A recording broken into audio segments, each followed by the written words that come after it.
तो बात करते हैं फ्रेंड्स हमारे एल एंड यू के बारे में। जैसे कि एल और यू आपको दिख रहा है कि बहुत ही शॉर्ट नेम है, तो इसका फुल फॉर्म है लोअर एक्सप्लोजिव लिमिट एल का। L means lower explosive limit. अब ये क्या होता है कि लोअर एक्सप्लोजिव लिमिट एक लोवेस्ट कॉन्सेंट्रेशन है किसी भी हाइड्रोकार्बन गैस एंड वेपर का, किसी भी एयर में। मतलब किसी भी एयर में या किसी भी एनवायरनमेंट में, हवा में अगर कोई हाइड्रोकार्बन गैस या वेपर रिलीज़ होता है तो उसके सबसे कम परसेंटेज को हम एल कहते हैं, जिसमें कोई भी इग्निशन सोर्स अप्लाई करने पे वो फायर वहाँ पे लग जाता है। तो एल ये है।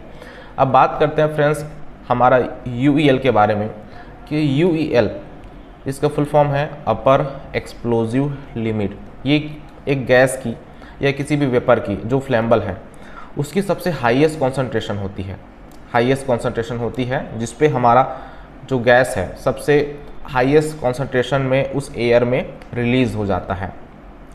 ठीक है, इसके ऊपर जाने पे फायर वहाँ पे नहीं होता है। तो अपर एक्सप्लोजिव लिमिट और लोअर एक्सप्लोजिव लिमिट ये दोनों के बीच का जो रेंज है उसे हम फ्लेमेबल रेंज कहते हैं। एग्जांपल ले सकते हैं ऐसे, तो मीथेन गैस का एग्जांपल हम ले सकते हैं अभी। जैसे कि स्लाइड पर आपको दिखेगा कि मीथेन गैस, ये जो है मीथेन गैस का एल 5% है। तो 5% उसका सबसे लोवेस्ट कॉन्सेंट्रेशन है किसी भी एयर में। अगर मीथेन गैस रिलीज़ होता है तो उसकी परसेंटेज 5% अगर एयर में मिक्स है तब उसे इग्निशन सोर्स देने पे उसमें आग लग सकती है। बट अगर 5% से डाउन है मीथेन गैस उस एयर में तो वहाँ पे नॉन एक्सप्लोजिव कंडीशन होंगे, मतलब फायर नहीं लगेगा। अब अपर एक्सप्लोजिव लिमिट इसका है 17%। 17% कहने का मतलब है कि उस गैस की हाईएस्ट कॉन्सेंट्रेशन, मीथेन की हाईएस्ट कॉन्सेंट्रेशन 17% है। इसके नीचे अगर है मीथेन गैस 70% के नीचे तो आग लगेगी और 5% तक का रेंज पे आग पकड़ेगा। बट 17 से ऊपर जाने पे वो गैस जो है एक्सट्रीम लेवल पहुंच जाता है जिस पे आग नहीं लगती है।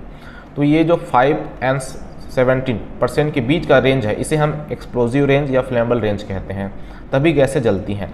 तो कोई गैस अगर लोअर एक्सप्लोजिव लिमिट से ऊपर बट अपर एक्सप्लोजिव लिमिट से नीचे है तो इन दोनों के बीच के जो रेंज को हम कहते हैं फ्लेमेबल रेंज, और इसी पे हमारा जो है गैस में आग लगता है अगर उसे इग्निशन सोर्स मिलता है। तो एक एग्जांपल समझते हैं। यहाँ पे दो इमेजेस आप देख सकते हैं, एक लोवेस्ट कॉन्सेंट्रेशन का इमेज है, एक हाईएस्ट कॉन्सेंट्रेशन का इमेज है। मतलब एक एनवायरनमेंट में कोई डस्ट या कोई गैस वेपर रिलीज़ हो रहा है तो एनवायरनमेंट में देख सकते हैं उस गैस की जो कंसंट्रेशन है काफ़ी कम है।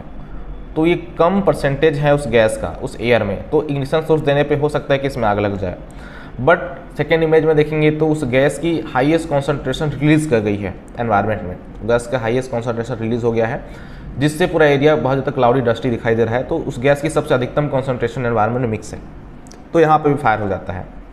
तो लोअर एक्सप्लोजिव और अपर एक्सप्लोजिव के बीच के जो रेंज में अगर कोई गैस रिलीज़ है और इग्निशन सोर्स उसको कहीं से मिलता है तो फायर हो जाता है। इसी को हम कहते हैं फ्लेमेबल रेंज जो है। अब कुछ गैसों के एग्जांपल यहाँ पे देख सकते हैं फ्रेंड्स। यहाँ पे एल और यू दो स्टैंडर्ड लिए गए हैं, ISO और IEC के।